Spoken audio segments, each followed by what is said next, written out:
Hola hermanos, el día de hoy 14 de junio del 2026. Bueno, hoy sí entramos ya en los domingos del tiempo ordinario, en el sentido, han sido domingos del tiempo ordinario los últimos dos, ¿no? Lo que pasa es que hemos celebrado Santísima Trinidad y luego hemos celebrado la fiesta del Corpus, la solemnidad del Corpus Christi y el Corpus Domini, el cuerpo y la sangre del Señor. Y entonces, claro, por eso nos hemos quedado con ese sabor de que han seguido siendo todavía fiestas, repercusiones pascuales, ¿no? Y todavía, pues hemos concluido anteayer con la celebración del Sagrado Corazón de Jesús, pero ya hoy sí, empezamos los domingos del tiempo ordinario, retomamos nuestra lectura, bueno, estamos leyendo Mateo de lunes a sábado, ¿no? Pero ahora también lo vamos a leer los domingos, porque los últimos domingos pues no hemos estado precisamente leyendo a Mateo, le hemos leído a Juan, el Evangelio de Juan. Bueno, vamos, ¿ok? Entonces, entremos de lleno. La primera lectura está tomada del libro del Éxodo, capítulo 19, versículos del 2 al 6. En aquellos días el pueblo de Israel salió de Refidim, llegó al desierto del Sinaí y acampó frente al monte. Moisés subió al monte para hablar con Dios. El Señor lo llamó desde el monte y le dijo: esto dirás a la casa de Jacob, esto anunciarás a los hijos de Israel. Ustedes han visto cómo castigué a los egipcios y de qué manera los he levantado a ustedes sobre alas de águila y los he traído a mí. Ahora bien, si escuchan mi voz y guardan mi alianza, serán mi especial tesoro entre todos los pueblos, aunque toda la tierra es mía. Ustedes serán para mí un reino de sacerdotes y una nación consagrada. Palabra de Dios. Te alabamos, Señor. Bueno, ¿por qué leemos este texto? O sea, digámoslo de una sola vez, ¿no? Recuerden que aquí sí ya va a ir siendo muy evidente. La primera lectura va en relación con el Evangelio. La segunda lectura llevará su propio ritmo, ¿no? A partir de estos domingos. De hecho, vamos a leer la carta a los Romanos, es lo que se lee en estos días. Bueno, entonces, les digo eso porque entonces yo me puedo poner a explicar un poquito, decir alguna cosa respecto a este texto del libro del Éxodo, pero hay que leerlo en clave evangélica, en clave de lo que dice el Evangelio. ¿Qué hay en el Evangelio? En el Evangelio hay el envío, la elección de los 12 apóstoles, con su nombre y todo. Entonces, aquí la idea es bastante clara. La imagen de que Dios ha elegido a Israel, no porque sea el más numeroso de los pueblos, no porque sea el más inteligente o el más fuerte, no, pues una decisión de Él. Y claro, y lo dice aquí, toda la tierra es mía, pero yo decido, mi decisión, elegirlos a ustedes. ¿Por qué Dios hace lo que hace? Pues hombre, es decir, hay que dejar a Dios ser Dios, ¿no? Ese es el punto, nos cuesta. Quisiéramos racionalizar, quisiéramos explicar, ¿ya? ¿Por qué? Se lo digo, evidentemente, piensen, un sacerdote. Yo empecé el seminario, éramos 18, al día siguiente éramos 17, pero bueno, sí, porque se fue uno el primer día. Y de esos sacerdotes llegamos a ser 8, y entonces uno dice, bueno, ¿y aquí qué? O sea, es decir, ¿qué pasó con nosotros? Mi primer año en el prenoviciado éramos 34 al inicio, y al final ya éramos 14. O sea, uno dice, ¿qué pasó? Y de esos sacerdotes somos muy pocos también. Entonces, claro, yo era prenovicio salesiano y entonces hay hermanos míos que son salesianos, no gracias al Señor. Yo soy diocesano. Pero me explico igual, o sea, ¿y entonces? ¿Cómo hacemos con esto? ¿No? Porque Dios elige. Y yo recuerdo muchísimas veces haber visto salir del seminario a compañeros míos que se va fulano. ¿Pero por qué se va fulano? Fulano sí, se le nota que tiene vocación. Yo me quedaba, me iba a poner al espejo o me iba a la capilla del Santísimo y decía, Señor, ¿será que no estoy entendiendo las señales? ¿Será que no me cae el 20, decimos en mi pueblo? Y entonces, ¿qué pasa aquí? ¿Cómo es posible que se va él y me quedo yo? Y así era, ¿no? Y eso, Dios sabe. Es decir, ponerse a cuestionar a Dios por lo que Él decide, las elecciones que Él hace. Por eso no, es pérdida de tiempo, ¿no? Es sencillamente, insisto, para mí lo más difícil en la vida es dejar a Dios ser Dios, dejar que Él, si escuchan mi voz y guardan mi alianza, serán mi especial pueblo entre toda la tierra, o entre todos los pueblos, claro, pero cuidado, tampoco es, me eligió el Señor, bravos, aplausos para, he sido elegido, soy de los privilegiados, no, nada de eso, todo lo contrario, ¿no? Todo lo contrario, ahí es un errorazo pretender y pensar que de eso se trata. Las elecciones de Dios es lo que Dios quiere. Dejémoslo ser Dios, pero respondamos. Cuidado, no solo es me eligió y entonces ya eso ya me garantiza. De hecho, va a ser uno de los errores del pueblo de Israel más adelante. Somos el pueblo elegido, así que hagamos lo que hagamos, todo va a estar bastante bien. No, equivoca. Error. Bueno, vamos, como les digo, la segunda lectura lleva su propio ritmo. Texto precioso del capítulo 5, versículos del 6 al 11 de la carta a los Romanos. Hermanos, cuando todavía no teníamos fuerzas para salir del pecado, Cristo murió por los pecadores en el tiempo señalado. Difícilmente habrá alguien que quiera morir por un justo, aunque puede haber alguno que esté dispuesto a morir por una persona sumamente buena. Y la prueba de que Dios nos ama está en que Cristo murió por nosotros cuando aún éramos pecadores. Con mayor razón, ahora que ya hemos sido justificados por su sangre, seremos salvados por él del castigo final. Porque si cuando éramos enemigos de Dios fuimos reconciliados con él por la muerte de su Hijo, con mucha más razón, estando ya reconciliados, recibiremos la salvación participando de la vida de su Hijo. Y no solo esto, sino que también nos gloriamos en Dios por medio de nuestro Señor Jesucristo, por quien hemos obtenido ahora la reconciliación. Palabra de Dios, te alabamos, Señor. Cuando no teníamos fuerzas para salir del pecado. No sé si alguno las tiene. Perdón que me quedo pensando yo en este versículo, ¿no? Cuando no teníamos fuerzas para salir del pecado. Y yo creo que nunca la vamos a tener, ¿no? Es pura gracia de Dios, es su infinita misericordia. Pero aquí queda claro que está hablando Pablo de la temporalidad, del acontecimiento desde el punto de vista histórico, ¿ok? Cristo murió por los pecadores, lo dice, en el tiempo señalado. Y ahí luego esta imagen que pone Pablo, clarísima, ¿no? Difícilmente habrá quien muera por un hombre justo, ya, o que quiera morir por alguien justo, aunque puede ser que alguno esté dispuesto a morir por una persona sumamente muy buena. El asunto es que Cristo murió por nosotros siendo todo lo que somos, siendo todos los pecadores que somos. Muere por nosotros sabiendo lo ingratos que somos, lo poco correspondientes a su amor que somos. Ese es el tema. O sea, realmente duele muchísimo, ¿no? Duele muchísimo pensarlo, entenderlo, saberlo, que no correspondemos. Los nuestros no correspondemos. Ay, entonces, pero Dios es misericordioso. Dios quiso enviar a su Hijo y que muriese por nosotros. Cristo murió por nosotros cuando aún éramos pecadores. Ahora, todavía más, ¿no? Bueno, si ya hemos sido justificados, si ya conocemos esto, pues hombre, a responder, ¿no? ¿Ya? Si cuando éramos enemigos de Dios fuimos reconciliados con él por la muerte de su Hijo, con mucha más razón, estando ya reconciliados, recibiremos la salvación participando de la vida de su Hijo. Eso es, participando de la vida de su Hijo. Dicho de otra manera, vivir como vivió Cristo, actuar como actúa Cristo, sentir como siente Cristo, amar como ama Cristo, perdonar como perdona Cristo. Ay, Señor. Vamos al Evangelio, ¿ok? Miren, leemos el final del capítulo 9, ¿ok? Y porque de ahí debería de haberse colocado, ¿no? El capítulo 10, pero recuerden que aquí no somos nosotros los que hicimos esto, ¿no? Y comenzamos a leer el capítulo 10, los primeros 8 versículos. A ver, recuerden, lo digo antes de entrar, ¿ok? El Evangelio de Mateo tiene 5 grandes libros, un poco tratando de 5 grandes discursos, tratando de imitar los 5 libros de la Torá, los 5 libros, el Pentateuco, pues.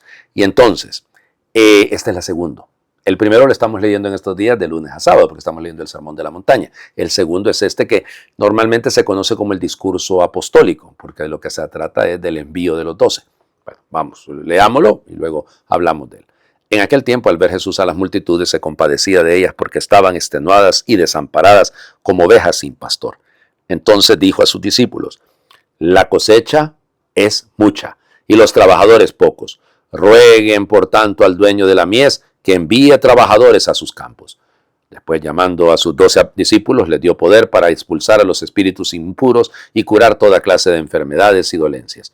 Estos son los nombres de los 12 apóstoles. El primero de todos, Simón, llamado Pedro, y su hermano Andrés, Santiago y su hermano Juan, hijos de Zebedeo, Felipe y Bartolomé, Tomás y Mateo, el publicano, Santiago, hijo de Alfeo y Tadeo, Simón el cananeo y Judas Iscariote, que fue el traidor. A los 12 los envió Jesús con estas instrucciones: no vayan a tierra de paganos ni entren en ciudades de samaritanos. Vayan más bien en busca de las ovejas perdidas de la casa de Israel. Vayan y proclamen por el camino que ya se acerca el reino de los cielos.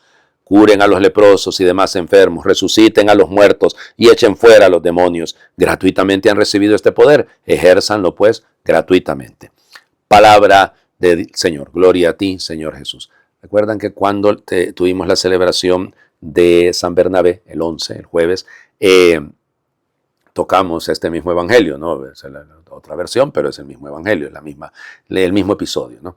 Entonces, vamos por partes, ¿ok? Porque ¿de dónde nace todo? Todo nace de un esplangniste. Esplangniste es el compasión profunda, ¿no?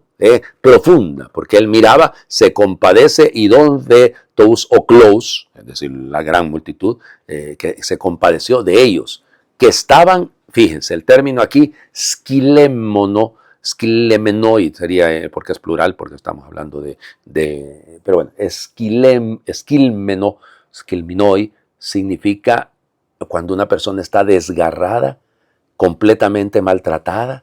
Evidente, el abatimiento, el erinmenoi, que es lo que sigue, ¿no? El abatido es el que no se puede valer por sí mismo, ¿ok?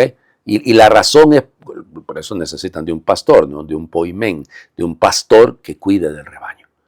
Están, pues sí, cansados, se compadece de los que están desgarrados, de los que están rotos, de los que están completamente dañados, de aquellos que, por eso la imagen, ¿no? Como ovejas sin pastor, ¿ya? O sea, fíjense, Jesús sigue el proceso samaritano, ¿no? Mira, se conmueve y actúa. Sí, sí, esa es la estructura, ¿no? Ver la realidad, conmoverse, revisar las entrañas y actuar. Ver, juzgar, actuar. Más o menos el modelo, ¿no? Que la gente dice de la doctrina social de la iglesia. Pero bueno, la mies es mucha, los obreros son pocos. Aquí la mies es la cosecha, ¿no? O sea, allá hay cosecha, ¿ya? Entonces, ya hay cosecha, el cerismos, y lo que se necesita son ergatai, o sea, porque hay muy poco trabajador.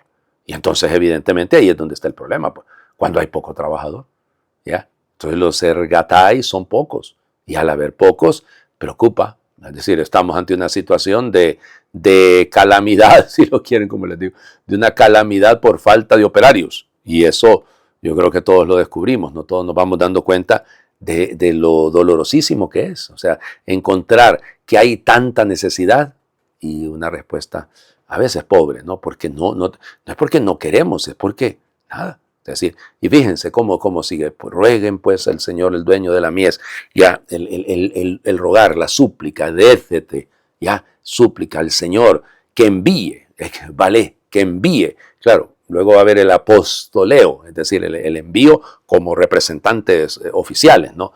Envíe ergatas cerismos, que envíe trabajadores a la mies.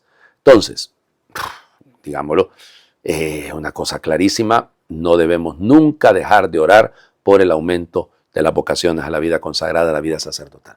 Eso, yo les diría, no es negociable. La pastoral vocacional no es una pastoral secundaria, una pastoral optativa. Debería de estar en la clave, si no vamos a terminar siendo los sacerdotes una especie en peligro de extinción. Digo, claramente, ¿no? Y entonces Jesús llama proscalesámenos, es decir, le llama hacia él, a los dodeca, a los 12, y le da exusía, le da poder, le da autoridad, para que puedan, fíjense, interesante, ¿no?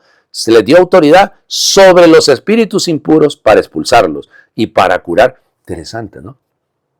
Fíjense, sigue un poquito el esquema de lo que él hizo, ¿no? El primer gesto milagroso que aparece, por ejemplo, en el Evangelio de Marcos, aparece en Lucas, pero no de esa manera, es la expulsión de un demonio en la sinagoga. Entonces parece ser que hay que ir limpiando el mal para luego la terapia, por eso es el término terapeuin, eso es sanar, ¿no? Entonces, fíjense, él toma la iniciativa y llama y traslada su autoridad a ellos, a los apóstoles es decir, ellos, digámoslo, no actúan por su cuenta, no actúan por su capricho, actúan porque son enviados, ¿ok? Se les da la autoridad y luego son enviados, ¿no? Los nombres de los 12 apóstolos, de los 12 enviados, el primero, Protos, es decir, el primero, Petros, es decir, la roca, a su hermano Andrés, siempre en las listas el primero es Pedro y el último, Judas. Judas. Pero esta es la determinación, el nombre propio, la historia detrás del nombre, el sentimiento, la sensación, la importancia de esto. Ahí queda, eso está. Esta es. Y luego no oculta el mismo Mateo su propia condición, porque él dice, Mateo, Leví, el telones, el que era un recaudador de impuestos. Bueno, y Judas el que lo entregó. Acuérdense el verbo paradó, ya paradodimi, lo ha entregado. Jesús, en el paradodimi significará que él se entrega. Aquí no, aquí se refiere al hecho de que alguno dirá, ¿por qué no borraron de la lista a Judas, hombre? Uy, no se lo había saltado a Matías. No, porque la historia de la salvación también pasa por nuestros errores, ¿no? Pasa por nuestras imperfecciones, por nuestras infidelidades. De hecho, ahí se prueba, ¿no? A estos 12 Jesús los apéstelen, los envió, ya, les ordenó paranguelas, que no entren en ciudades samaritanos, que no vayan por camino de gentiles, dice literalmente el texto. O sea, la misión primaria es hacia Israel. Punto. ¿Ok? Claro, podemos hablar de etapas, de procesos, sí, pero la primera misión es al pueblo de Israel.